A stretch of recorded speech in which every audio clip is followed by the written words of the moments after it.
Bismillah, alhamdulillah, wassalatu wassalamu ala rasulillah Sayyidina maulana Muhammad bin Abdullah wa ala alihi wa sahbihi wa man walah wa la hawla wa la quwata illa billah. Setelah selesai kita membahas air sudah lengkap, alhamdulillah.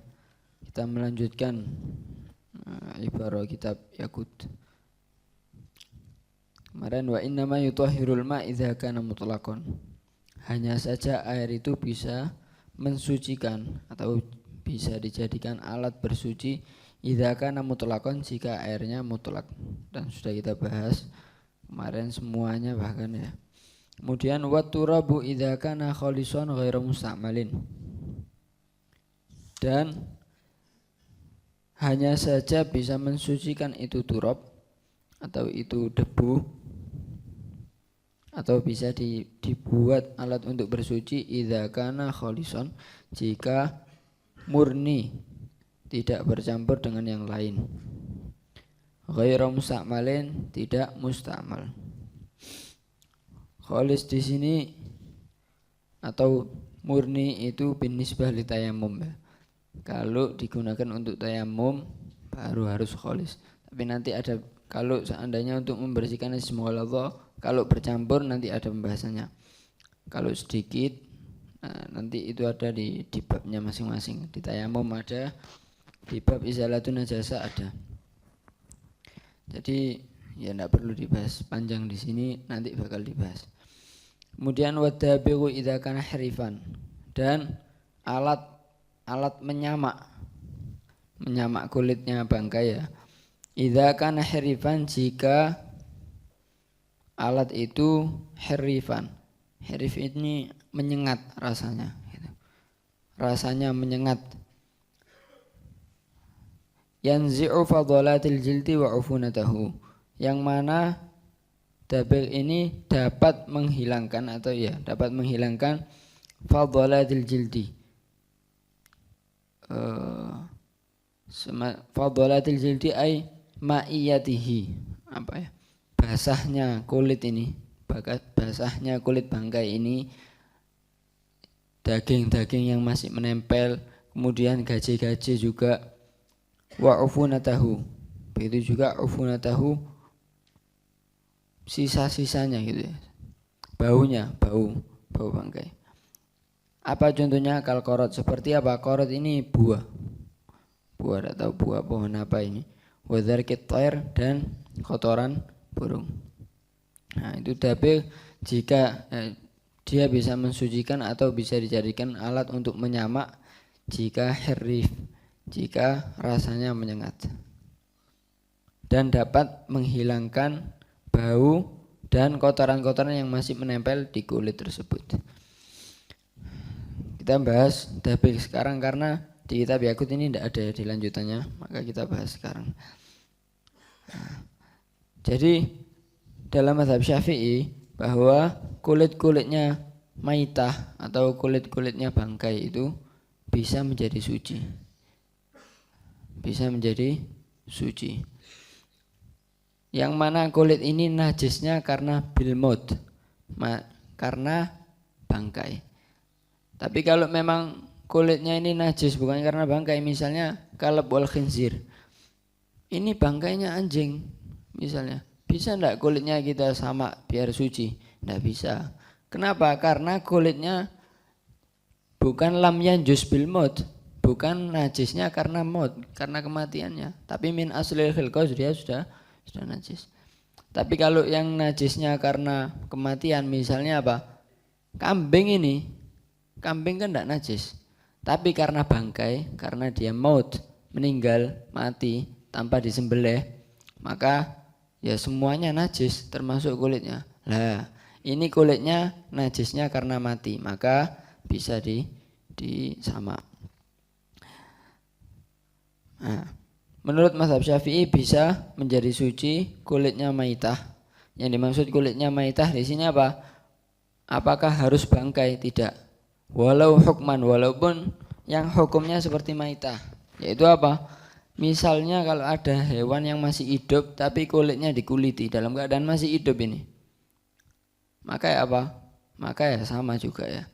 Kenapa? Karena al-juz'ul munfasil minal hayy itu seperti maitah hukumnya. Yakni badan yang terpotong dari hewan yang masih hidup itu dihukumi seperti bangkainya. Nah, maka hukumnya sama. Yang dimaksud maitah di sini apa? Walau hukman, walaupun dianggap maitah secara hukum. Nah, itu bisa menjadi suci dengan disamak. Dan menjadi suci ini zahir dan batinnya. Ketika setelah disamak, yang disamak kan yang bagian dalam saja ya. Yang bagian dalam yang menempel dengan daging. Nah, ketika disamak, maka apa? Dalam dan luarnya menjadi suci semuanya, zahir dan batin. Tetapi ya zahir itu apa? Zahirnya itu malaqad dabik ya. Yang kena alat samak. Berarti apa? Ya dalamnya itu yang nempel dengan daging itu disebut zahir. Disebut zahir. Kenapa? Yang kena alat samak itu disebut zahir. Batin yang tidak kena. Berarti yang ada bulunya, yang ada rambutnya yaitu batin sebenarnya. Begitu juga dalamnya antara dua sisi ini dalamnya juga disebut batin. Walaupun yang kena cuma yang batin, yang zahir saja ya. Yang kena dabik ini cuma yang bagian dalam saja, tapi suci semuanya. Itu mazhabnya Imam Syafi'i. Berbeda dengan mazhab lain. Seperti misalnya ada mazhabnya Imam Ahmad bin Hanbal. Kalau Imam Ahmad bin Hanbal apa? Kalau sudah kulitnya maitah maka tidak bisa suci sama sekali. La yathuru syai'un minal julud al-madhkurah bidzalik. Ya. Tidak bisa suci sama sekali. Itu mazhabnya Imam Ahmad bin Hanbal yang paling masyhur. Al-ashhar ashharu riwayatain an Ahmad, bahwa apa? Menurut Imam Ahmad bin Hanbal tidak bisa. Ada lagi mazhab lain, yaitu mazhabnya Imam Al-Auza'i wa Ibnul Mubarak. Yaitu apa? Kalau jildul makul maka suci, bisa jadi suci. Yaitu kulitnya hewan yang boleh dimakan, maka bangkainya bisa disucikan kulitnya ya dengan disamak. Tapi kalau ghairul makul tidak bisa. Yang keempat apa? Ada mazhabnya Abu Hanifah, yaitu apa? Yadhuru juludu jami'al maitat. Semua walaupun kalb bisa jadi suci, kecuali khinzir saja. Itu mazhabnya Imam Abu Hanifah. Tetapi menurut Abu Hanifah yang suci zahir saja ya. Yaitu malaqad dabik saja. Makanya menurut Imam Abu Hanifah apa? Yusalla alaihi la fihi.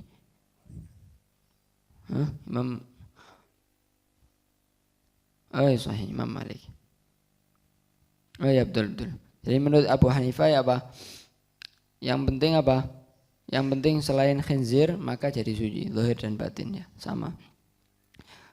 Walaupun katanya para ulama seandainya, tapi khinzir itu apakah punya kulit? Ya tidak punya kulit katanya para ulama. Jadi bulunya itu nempel di dagingnya, tidak ada kulitnya.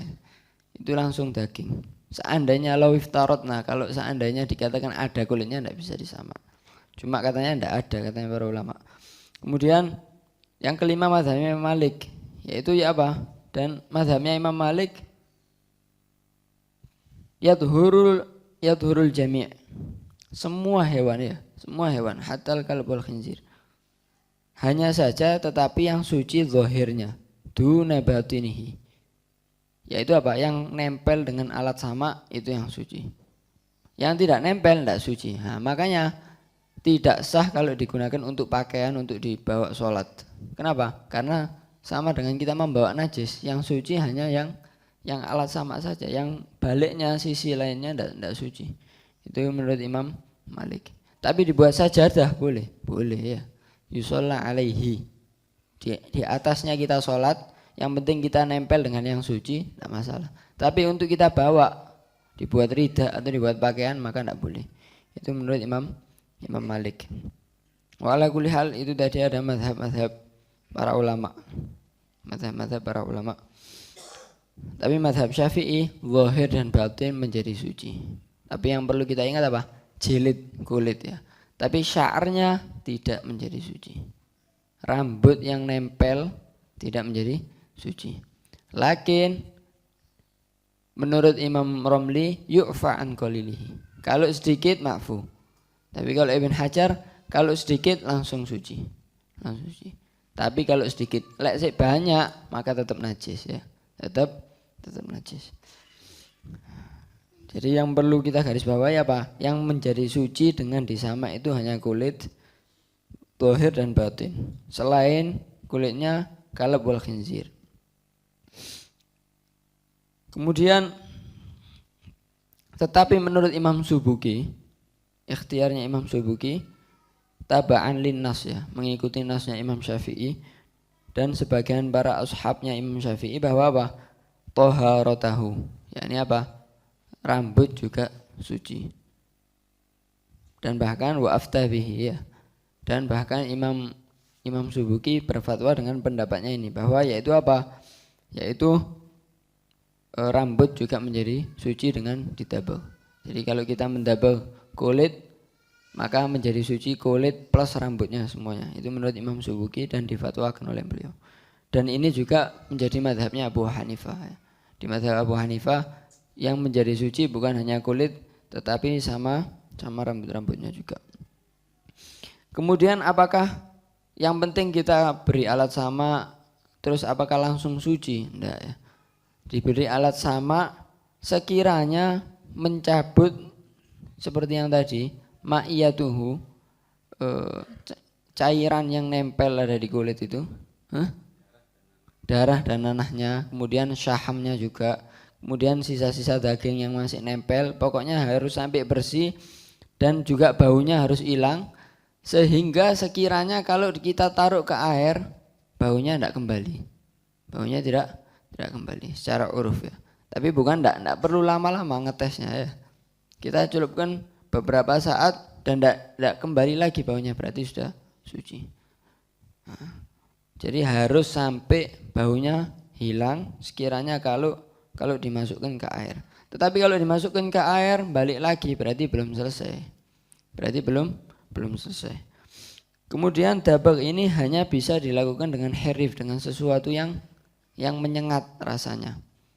Maka tidak cukup kalau dengan garam. Dengan garam tidak cukup. Kemudian tidak cukup juga dengan dijemur saja.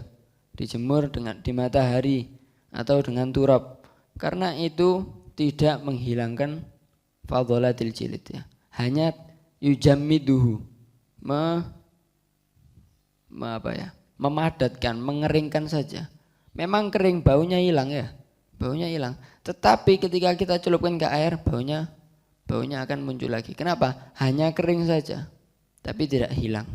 Nah, dabag ini harus sampai hilang. Dabag ini harus sampai hilang. Nah, dabag itu alatnya tidak harus suci ya, tidak harus suci. Walaupun dengan sesuatu yang mutanajis. Misalnya apa? Sesuatu yang najis. Misalnya kotorannya burung. Kita gunakan untuk nyamak, boleh. Tetapi nanti setelah selesai disamak tidak langsung suci ya. Kita harus mensucikan seperti thawbin mutanajis, seperti baju yang mutanajis. Makanya apa? Ya kalau kita melakukannya pakai najis yang mughalladhah, misalnya kita membersihkannya nyamaknya pakai kotorannya anjing misalnya. Dan boleh ya. Jika tidak ada yang suci. Nah, maka nanti nyucikannya ya 7 kali berarti. 7 kali salah satunya dengan turab. Pokoknya sama seperti hukumnya seperti baju kalau kena najis, tergantung najisnya.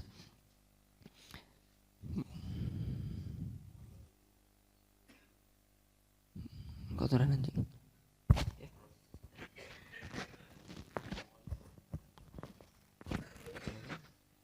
Rasul kalb mughalladh.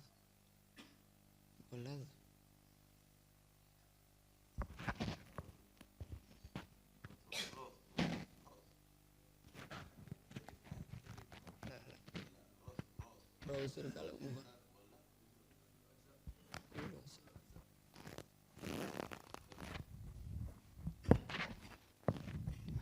Mungkin itu pembahasan tabigh. Wallahu alam.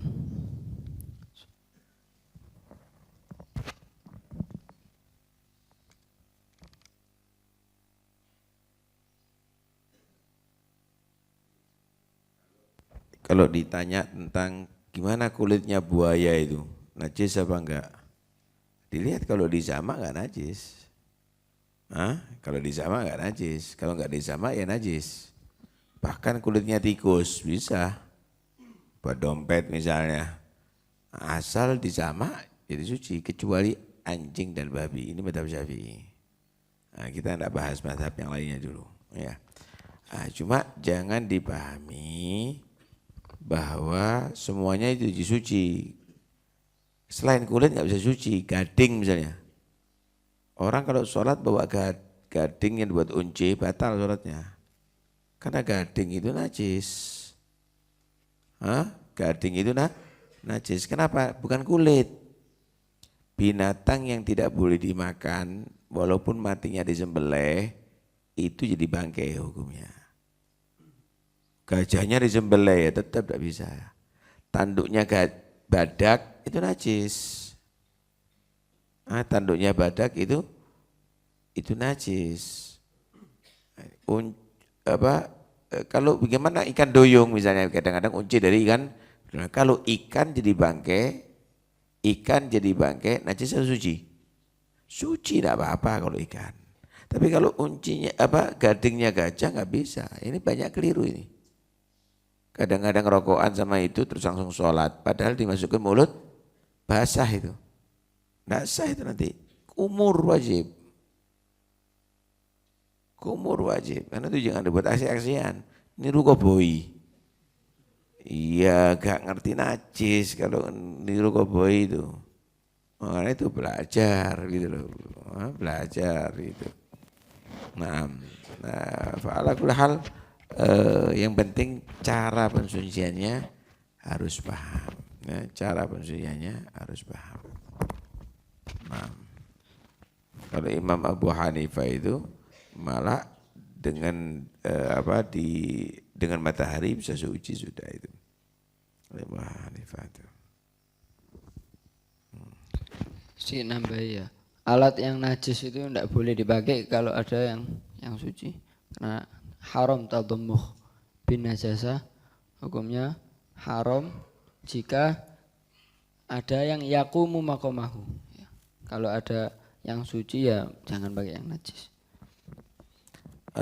Sapi yang sudah disembelih atau kambing, gimana kalau dikasih garam? Walaupun dari dikasih garam tetap suci.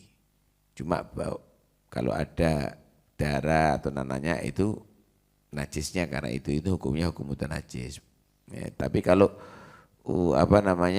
dari bangkai, ini kalau masih bau enggak bisa, ini harus sampai hilang baunya. Hilang baunya itu pun yang sekiranya kalau dicelup tidak kembali bau lagi. Jadi harus dipahami itu semuanya.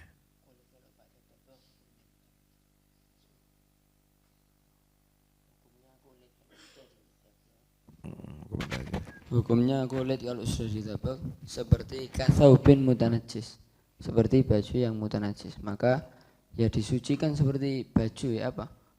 Ya sampai hilang bau alat samaknya. Kalau memang najis harus hilang semuanya, sifatnya laun atau ta'am rihnya. Kalau zargut toer ya sampai hilang semua, sampai suci baru suci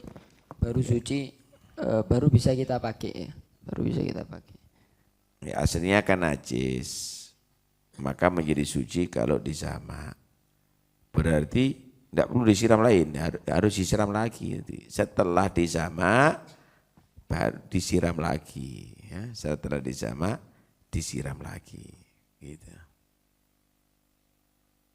Ada perlu dibahas. Nah, jadi kan ada kulitnya macan kadang-kadang ya. Itu hati-hati, bulu-bulunya najis loh ya. Bulu-bulunya ya najis itu. Ya, kecuali kalau ikut tadi itu, tapi ikut yang mu'tamad biar selamat. Ono opo kayak bajangan dengan najis. Jadi bajangan yang tidak najis saja. Ya, nyoro macan dan najis ya. Cuma mati kan dipangan. Daripada kulitnya najis itu ya. Ada yang lain? Ada perlu dibahas atau ifadah? Fadhal. Di sarahnya Yakut itu Habib Muhammad ada munadharah baina Syafi'i wa Sufyan ats-Tsauri. Qila innaha waqa'at bainal imamain al-jalilain Asy-Syafi'i wa Sufyan ats-Tsauri munadharah haula jildil maitah wa taharati bid-dabri. Wa kana Syafi'i yara anna jildal maitah la yaturu abadan walau bid-dabri. Mustadilan bi kitabin Nabi sallallahu alaihi wasallam ila Juhainah. Inni kuntu rakhastu lakum fi juludil maitah fa idza ja'akum kitabi hadza fala tantafi'u minal maitah bi ihabin wala asab. Wa kana Sufyan ats-Tsauri yara annahu yadhuru bid-dabri. Mustadilan bima ja'a an Nabi sallallahu alaihi wasallam. Halla intafa'tum bi jildiha. Qalu innaha mayyitah. Qala innama hurrima akluha. Wa fi riwayah alla akhadhu ihabaha fadaba ala akhadhu ihabaha fadabaghuhu fantafa'u bihi. Wa kanat natijatu hadhil munadharah anna Sufyan raja'an qawlihi ila qawli Syafi'i la yadhuru minal maita syai' amma Syafi'i faqad raja'a ila qawli Sufyan bi anna jildal maita yadhuru bid-dabri. Fanduru ila adami ta'assub lirra'yi wa kaifa kana al-ulama yattabi'una al-haq mata tabayyana lahum wa likulli wijhatin nadhar wa tuma'ninah bid-dalil. Allah. Jadi itu berubah ijtihadnya, bukan karena mengikuti mujtahid akhar, tapi berubah ijtihadnya mereka. Ajib. Sufyan Tsauri asalnya seperti Imam Ahmad ya. Seperti Imam Ahmad. Nah, itu pembahasannya kan di kullu ihabin dubih atau idza dubihal ihabu faqad tahur kan gitu ya. Ada dibahas. Kullu itu kalau menurut madhab Syafi'i ilal kalab wal khinzir, ada taksisnya. Jadi bukan kullu itu semuanya. Tapi menurut Imam Malik taksisnya cuma khinzir aja. Kalau Imam Abu Hanifah, Imam Malik kullu ihabin semuanya hatal khinzir. Hatal khinzir. Cuma dohir karena yang bersihkan dohir batin enggak. Batin itu yang di dalam itu. Yang enggak kena itu dengan tangan. Nah, ya Allah. Cukup ya? Ya, Ja'far.